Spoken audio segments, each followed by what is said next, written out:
ফিলিস্তিনে ইসরায়েলি হামলার প্রতিবাদে সারা বিশ্বে সহ বাংলাদেশের দিনভর বিক্ষোভ হয়েছে। এ নিয়ে কথা বলার জন্য এই মুহূর্তে আমাদের সাথে যুক্ত হয়েছেন নিরাপত্তা বিশ্লেষক এয়ার কমান্ডার অবসরপ্রাপ্ত ইশফাক ইলাহি চৌধুরী। ইশফাক ইলাহি চৌধুরী নিশ্চয়ই আমাকে শুনতে পাচ্ছেন। ফিলিস্তিনিদের অস্তিত্ব প্রায় শেষের দিকে, এখন সারা বিশ্বে কিন্তু তাদের পক্ষে প্রতিবাদে নেমেছে, বিক্ষোভ হচ্ছে। এর কোনো প্রভাব কি যুদ্ধক্ষেত্রে এখন পড়বে কিনা? না, এটা তো একটা অবিস্মরণীয় ঘটনা যে সারা বিশ্ব জুড়ে আজকে আহ অবাল বৃদ্ধ বনিতা, ছাত্র, শিক্ষক, বিভিন্ন প্রফেশনের পেশার লোকজন আজকে রাস্তায় নেমে পড়েছে। বাংলাদেশে তো আজকে আহ আমি যে বিশ্ববিদ্যালয়ে আছি, ইস্ট ওয়েস্ট ইউনিভার্সিটি, সেখান থেকে প্রত্যেকটা বিশ্ববিদ্যালয়, স্কুল, কলেজ, মাদ্রাসার ছাত্ররা স্বতঃস্ফূর্ত ভাবে এই আজকের এই অত্যন্ত গরম আবহাওয়া, উত্তপ্ত আবহাওয়া উপেক্ষা করে তারা সারাদিন ধরে অত্যন্ত সুশৃঙ্খল ভাবে তারা আন্দোলন চালিয়ে যাচ্ছে। এবং এটা আমরা জানি যে এটা বিশ্ব মানবতার জন্য একটা বিরাট চ্যালেঞ্জ, এবং এখানে আমরা হয়তো ডাইরেক্টলি এই ওদের যে সংগ্রামে অংশগ্রহণ করতে পারবো না, কিন্তু আমরা যে আমাদের যে বিশ্ব মানবতা যে আজ একটা সংকটের মুখোমুখি, সেটাই আমাদের বহিঃপ্রকাশ হয়েছে। এবং আশা করি ইসরায়েলি কর্তৃপক্ষ এবং তাদের সমর্থন যারা দিয়ে যাচ্ছে বিভিন্ন পশ্চিমা শক্তিগুলো, তারা এটাকে নিশ্চয়ই গ্রহণ করবে। বিশেষ করে এমনকি পশ্চিমা বিশ্বে খোদ মার্কিন যুক্তরাষ্ট্রে এই গাজার যে গণহত্যার বিরুদ্ধে তারা আন্দোলনে তারা যোগ দিয়েছে। তবে এটাও সত্যি যে কিছু কিছু মুসলিম রাষ্ট্র যারা ইসরায়েলের ধারে কাছে আছে এবং যারা আজকে অনেক বেশি সোচ্চার হওয়া উচিত ছিল, তারা কিন্তু এখনো চুপ। কারণ তাদের হয়তো মার্কিন যুক্তরাষ্ট্র তথা ইসরায়েল তাদের স্বার্থের পক্ষে কাজ করছে। এটা অত্যন্ত দুঃখজনক।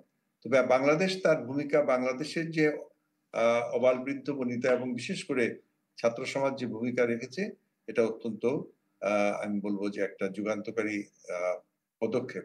তবে এই সঙ্গেও আমি এটাও বলতে চাই, আমি দেখলাম যে কিছু কিছু উগ্রবাদী এবং কিছু কিছু উচ্ছৃঙ্খল জনতা যেমন বিভিন্ন প্রতিষ্ঠানে আক্রমণ করেছে, যেমন বাটার দেখলাম যে ঢাকায় এবং টঙ্গীতে যেটা ঘটেছে, এটা কিন্তু অত্যন্ত দুঃখজনক এবং বিদেশি মিডিয়াতে এগুলো জিনিসই বেশি প্রচার পাবে।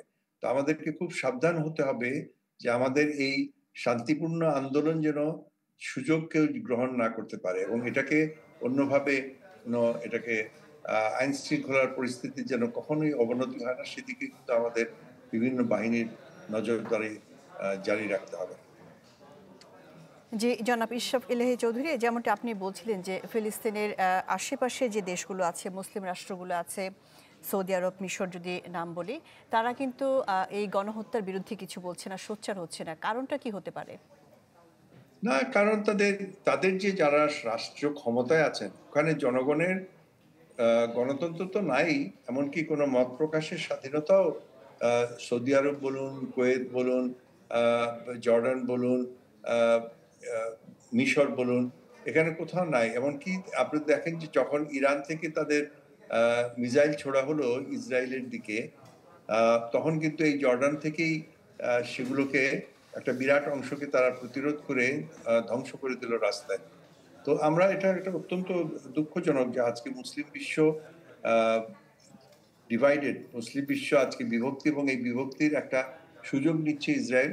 স্বাভাবিকভাবে তারা এই সুযোগটা নিবে, এবং বিভিন্ন এই ক্রিটিক্যাল মোমেন্ট আমরা দেখেছি যে আমরা দাঁড়াতে পারি না। তবে এটাও সত্যি যে আজকে কিন্তু এটা ইহুদিদের বিরুদ্ধেও নয়, আমরা ইহুদিবাদের বিরুদ্ধে, এবং এর পক্ষে কিন্তু খ্রিস্টান ডমিনেটেড যেসব রাষ্ট্র, পশ্চিম বললাম যে আপনার ইউরোপের বিভিন্ন বিশ্ববিদ্যালয়ে, মার্কিন যুক্তরাষ্ট্রের বিশ্ববিদ্যালয়, নিউ ইয়র্কের শহরে পর্যন্ত তাদের আন্দোলন হচ্ছে। এবং এটা একটা অনেকটা ঠিক ধর্মীয় নয়, এটা মানবতার বিরুদ্ধে, যে বিয়ন্ড দ্য রিলিজিয়ন, মানবতার বিরুদ্ধে যে আমাদের যে কণ্ঠ, সেটাই আমরা তুলে ধরেছি। আমাদের বিশ্ববিদ্যালয় যেমন আজকে একটা অভূতপূর্ব হয়েছে যে আমাদের স্বয়ং vice chancellor, pro vice chancellor সহ অ্যাডমিনিস্ট্রেশনের আমরাও কিন্তু এই আন্দোলনে যোগ দিয়েছি এবং মার্চ করেছি, যেটা অতীতে হয়নি। সুতরাং অর্থাৎ এটাকে বিয়ন্ড পলিটিক্যাল রাজনৈতিক কোনো দলের নয়, কোনো গোষ্ঠীর নয়, কোনো ধর্মের নয়।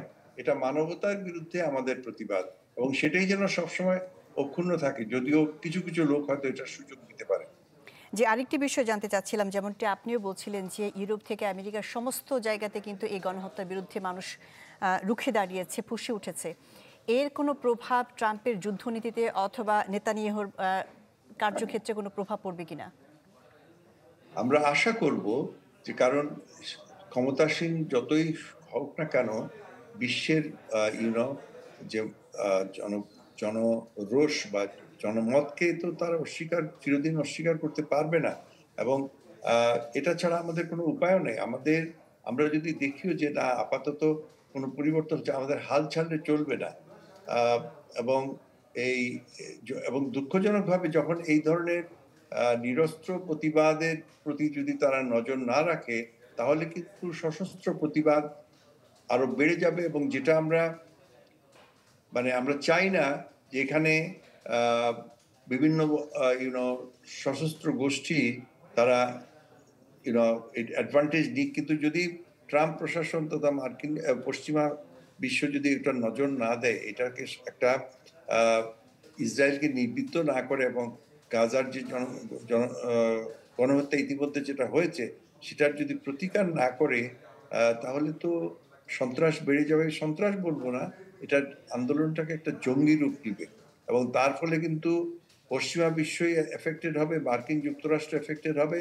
বিশ্ব অর্থনীতিতে ইতিমধ্যে যে ঝড় এসেছে সেটা আরো বেশি তাদের ক্ষতিগ্রস্ত হবে। খোদ ইসরায়েলেরও দীর্ঘমেয়াদী তার এক্সিস্টেন্সের জন্য কেউ তো বলছে না যে ইসরায়েলকে ধ্বংস করে দাও। আমরা চাচ্ছি যে ইসরায়েল এবং ফিলিস্তিনি তারা উভয়ই শান্তিপূর্ণ সহাবস্থানের নীতিতে আসুক, এবং একটা মানবিক বিচার সেখানে হোক।